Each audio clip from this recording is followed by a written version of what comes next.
Viewers, welcome back to my channel. ഇന്നൊരു ചെറിയ video ആയിട്ടാണ് ഞാൻ വന്നിരിക്കുന്നത്. ഇന്ന് ഞാൻ നിങ്ങൾക്ക് കാണിച്ചു തരാൻ പോകുന്നത് ഞാൻ മീഷോന്ന് വാങ്ങിയ ഒരു ഡിജിറ്റൽ വാച്ചാണ്. അപ്പോൾ ഞാൻ ഇത് ജസ്റ്റ് ഇൻസ്റ്റഗ്രാമിലേക്ക് റീൽസ് കണ്ടിട്ട് ഒന്ന് പർച്ചേസ് ചെയ്ത് നോക്കിയതാണ് എങ്ങനെയാണ് ഇതിരിക്കുന്നതൊക്കെ കാണാൻ വേണ്ടിയിട്ട്. അപ്പോൾ ഇതിൻ്റെ റേറ്റ് എന്ന് വെച്ച് കഴിഞ്ഞാൽ 288 റുപ്പീസാണ്. അപ്പോൾ ഞാൻ ഈസി എക്സ്ചേഞ്ച് ഉള്ള ഒരു ഓപ്ഷനാണ് ചൂസ് ചെയ്തത്. കാരണം ഇത് നമ്മൾ വിചാരിക്കുന്ന പോലെ ഒന്നും അല്ലെങ്കിൽ നമ്മൾ വാങ്ങിയിട്ട് വെറുതെ ആവണ്ടല്ലോ. അപ്പോൾ ഞാൻ തുറന്നു നോക്കി, കാഴ്ചയ്ക്കൊക്കെ നല്ല ഭംഗിയുണ്ട്, നല്ല സ്റ്റോൺസൊക്കെ വെച്ച് ഡെക്കറേറ്റ് ചെയ്തിട്ടുള്ള ഒരു ഡിജിറ്റൽ വാച്ചാണ്. പക്ഷെ ഞാൻ കുറേ തപ്പി നോക്കിയപ്പം ഇതിനകത്ത് അഡ്ജസ്റ്റ് ചെയ്യാനുള്ള ഓപ്ഷൻസ് ഒന്നും എവിടെയും ഇല്ല. ബാക്കിലും ഫ്രണ്ടിലൊക്കെ നോക്കി എവിടെയോ ഓപ്ഷൻസ് ഒന്നും കണ്ടില്ല. പിന്നെ ഇത് ടച്ച് ചെയ്യുന്ന സമയത്ത് മാത്രമേ ഈ ഒരു ഡിജിറ്റൽ വാച്ച് ഓൺ ആവുള്ളൂ. അല്ലാത്ത സമയം ഇങ്ങനെ ഡാർക്ക് മോഡിൽ തന്നെ ഇരിക്കും. ജസ്റ്റ് നമ്മൾ എവിടെയെങ്കിലും ടച്ച് ചെയ്ത് കഴിഞ്ഞാൽ ആ ഒരു സ്ക്രീനിൽ ടച്ച് ചെയ്ത് കഴിഞ്ഞാൽ ഇങ്ങനെ വരും.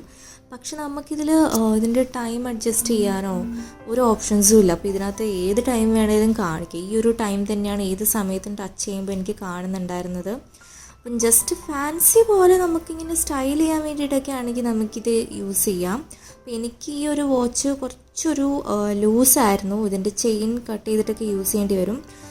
പക്ഷേ എനിക്ക് ഈ വാച്ച് അത്ര ഇഷ്ടമായില്ല. കാരണം ജസ്റ്റ് ഒരു 288 റുപ്പീസ് കളഞ്ഞ് ജസ്റ്റ് ഫാൻസി പോലെ നമുക്കൊരു വള പോലെ വെയർ ചെയ്യാൻ വേണ്ടിയിട്ട് വാങ്ങുന്ന പോലെ എനിക്ക് തോന്നി. അല്ലാതെ ഒരു വാച്ചിൻ്റേതായ ഒരു സ്പെഷ്യാലിറ്റീസും ഈ ഒരു വാച്ചിന് ഉണ്ടായിരുന്നില്ല. അപ്പോൾ എനിക്കിത് ലൂസ് ആയതുകൊണ്ട് എനിക്കിങ്ങനെ ജസ്റ്റ് കയ്യിൻ്റെ മേലക്കൂടെ തന്നെ ഇടാൻ പറ്റുമായിരുന്നു. അപ്പോൾ കയ്യിലൊക്കെ ഇടുമ്പം ഈ ഒരു ലുക്കാണ് കിട്ടുക. പക്ഷെ എന്നാൽ നമുക്ക് ഈസിലി കണ്ടു കഴിഞ്ഞാൽ മനസ്സിലാവും ഇത് ഒറിജിനൽ ഒരു വാച്ച് അല്ലാന്ന്. പിന്നെ ഇതിൻ്റെ സ്ട്രാപ്പ് ഫുൾ ചെയിനാണ്. ഒരു റോസ് ഗോൾഡ് ആണ് ഇതിൻ്റെ മെയിൻ കളറ് വരുന്നത്. പിന്നെ ഇങ്ങനെ ചുറ്റും നോക്കിക്കഴിഞ്ഞ് കഴിഞ്ഞാൽ ഇങ്ങനെ സ്റ്റോൺസ് ഉണ്ട്. അപ്പോൾ ഒരു സ്ക്വയർ ഷേപ്പാണ് ഇതിൻ്റെ ഡയൽ വരുന്നത്. അതിന് ചുറ്റും ഇങ്ങനെ ഒരു സ്റ്റോൺസ് വരുന്നുണ്ട്. പിന്നെ സ്ട്രാപ്പിൻ്റെ സ്റ്റാർട്ടിങ്ങിലും സ്റ്റോൺസ് വരുന്നുണ്ട്. അപ്പോൾ ഇത് ആർക്കെങ്കിലും പർച്ചേസ് ചെയ്യാൻ തോന്നുവാണെങ്കിൽ ഇതിൻ്റെ ലിങ്ക് ഞാൻ ഡിസ്ക്രിപ്ഷൻ ബോക്സിലും അതുപോലെ കമൻറ്റ് സെക്ഷനിലും കൊടുക്കുന്നതായിരിക്കും. ഈ വീഡിയോ ഇഷ്ടമായെങ്കിൽ നിങ്ങൾ കൂടുതൽ വിലയ്ക്ക് ഷെയർ ചെയ്യണം. അതുപോലെ ആദ്യമായിട്ടാണ് എൻ്റെ ചാനലിലേക്ക് വരുന്നെങ്കിൽ സബ്സ്ക്രൈബ് ചെയ്യാൻ മറക്കരുത്. സ്ക്രീനിലും ഐ ബട്ടണിലും ഞാൻ കുറേ പ്ലേലിസ്റ്റുകളും അതേപോലെ വീഡിയോസൊക്കെ ഇടുന്നതായിരിക്കും. അതൊക്കെ വാച്ച് ചെയ്യുക. നിങ്ങൾക്ക് എന്തെങ്കിലും ഡൗട്ട്സ് ഉണ്ടെങ്കിൽ നിങ്ങൾക്ക് എന്നോട് ചോദിക്കാവുന്നതാണ്. അതിനൊക്കെ ഞാൻ റിപ്ലൈ തരുന്നതായിരിക്കും. അപ്പോൾ ഇങ്ങനെയാണ് ഇതിൻ്റെ കുറച്ചും കൂടി സൂം ആയിട്ടുള്ള വേർഷൻ. കുറച്ചുകൂടി അടുത്തുനിന്ന് കാണുമ്പം ചിലപ്പം ചിലർക്ക് ഇതിടുമ്പം നല്ല ലുക്ക് ഉണ്ടാവാം. പക്ഷെ എൻ്റെ കൈക്ക് ഇത് അത്ര മാച്ചായിട്ട് എനിക്ക് തോന്നിയില്ല.